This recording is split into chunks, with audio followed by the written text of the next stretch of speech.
Bonsoir et bienvenue dans Top Rugby. Cette semaine, je vous propose de prendre la direction du Sud-Gironde, du côté de Salles, pour nous intéresser à la Fédérale 2 avec les phases finales. On est en phase finale de Fédérale 2 et pour l'instant, ça sourit à cette équipe de l'US Salles. On va en parler justement, une émission spéciale consacrée à nos amis de l'US Salles. On va en parler ce soir avec nos invités, le président Didier Dallet qui est avec nous. Bonsoir Didier. Bonsoir. Merci beaucoup d'être avec nous. À vos côtés, Sébastien Dantès, le manager de l'équipe première de cette équipe de l'US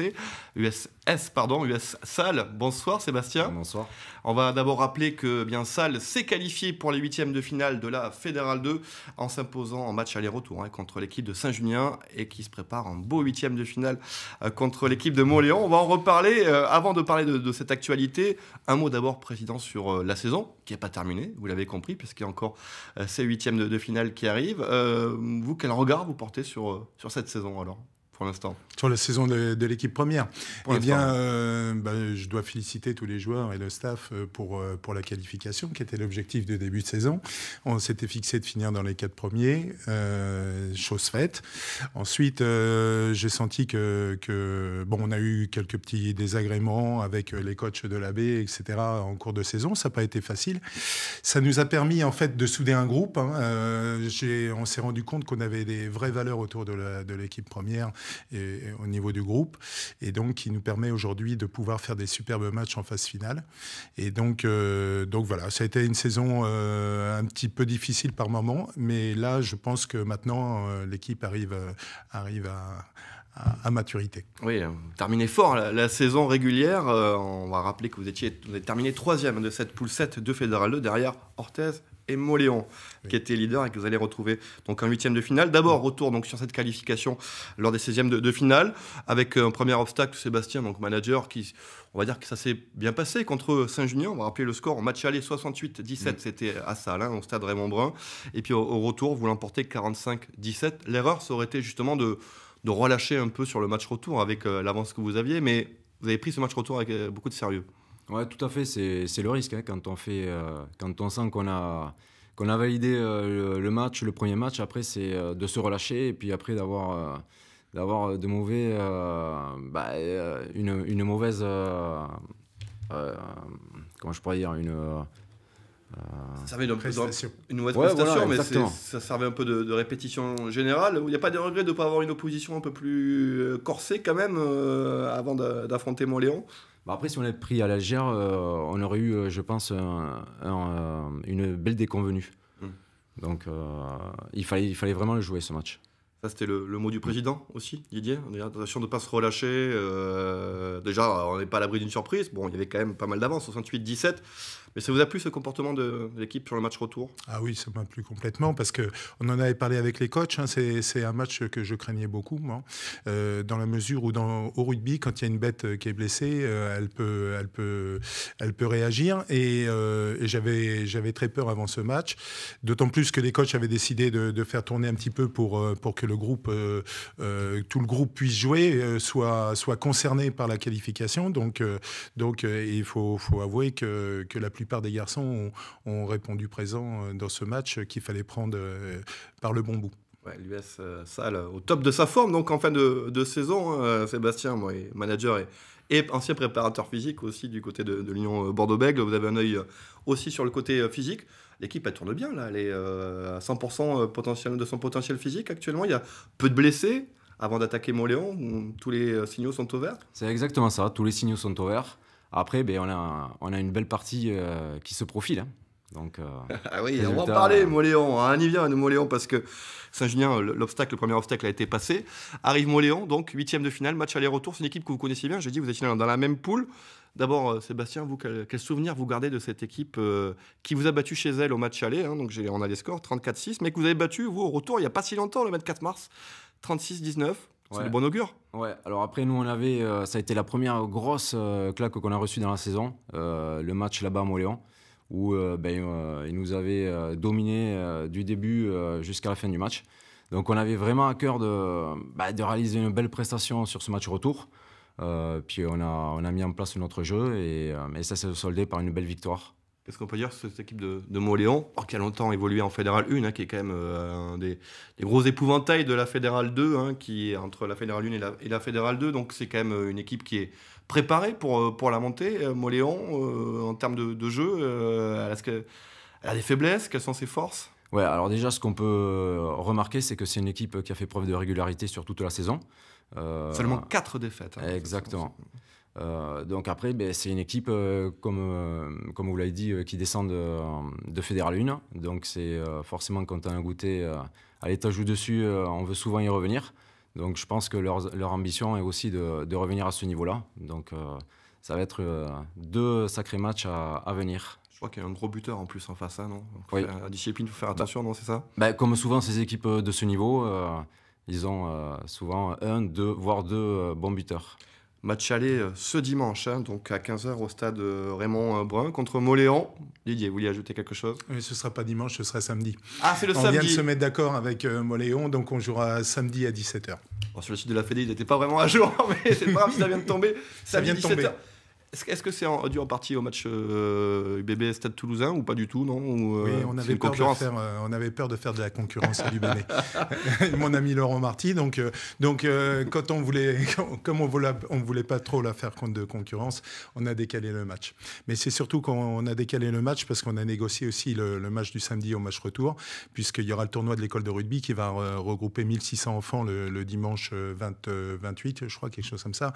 Et on a besoin de toutes les forces vives du club pour organiser cette manifestation qui est rentrée dans le calendrier depuis plusieurs années. Et donc c'était important pour nous aussi de pouvoir participer aux 2 événements. On reparlera de la formation qui est très très importante à Salles comme dans d'autres clubs, mais essentiellement à Salles, premier club formateur de Gironde et l'un des plus grands clubs formateurs de la Nouvelle-Aquitaine. Donc ça, c'est quand même une jolie étiquette pour l'US Salles. Mauléon, vous, président, donc qu'est-ce que vous pensez de cette équipe qui est un gros morceau, évidemment, de la Fédérale 2? Alors, Mauléon, c'est d'abord toute une histoire du rugby. C'est quelque chose que... Nous, c'est un club que l'on respecte énormément. Son président Beignat, qu'on se connaît bien. Nous, c'est la base. Quand on voit le jeu qu'ils ont pratiqué contre nous, on se connaît maintenant leurs points faibles et on connaît leurs points forts. Mais je peux vous dire qu'ils ont de sacrés points forts. Et il y a une chose qui est sûre, c'est qu'on verra du jeu. Et donc, pour nous, le club de Salles, c'est un peu un modèle. Ça fait partie des clubs modèles, comme Garazi, comme d'autres. Mais c'est des clubs qui travaillent, qui jouent avec beaucoup de joueurs formés au club.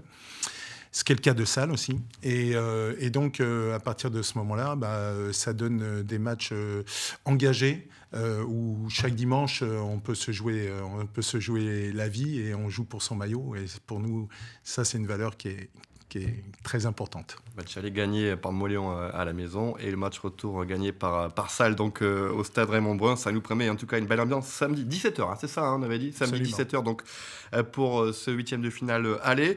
Mauléon, c'est aussi une histoire de cœur aussi grâce à un homme qui nous a malheureusement quittés, c'est ça, Auguste Aïfa-Soro. Racontez-nous un petit peu ce lien qui vous unit avec Mauléon finalement grâce à lui. Auguste est un Moléanais. Je crois qu'on dit Moléanais, qui est arrivé à Salles et qui a entraîné Salles quand on jouait en première division dans les années 70. Il a fait franchir un palier à nos glorieux anciens.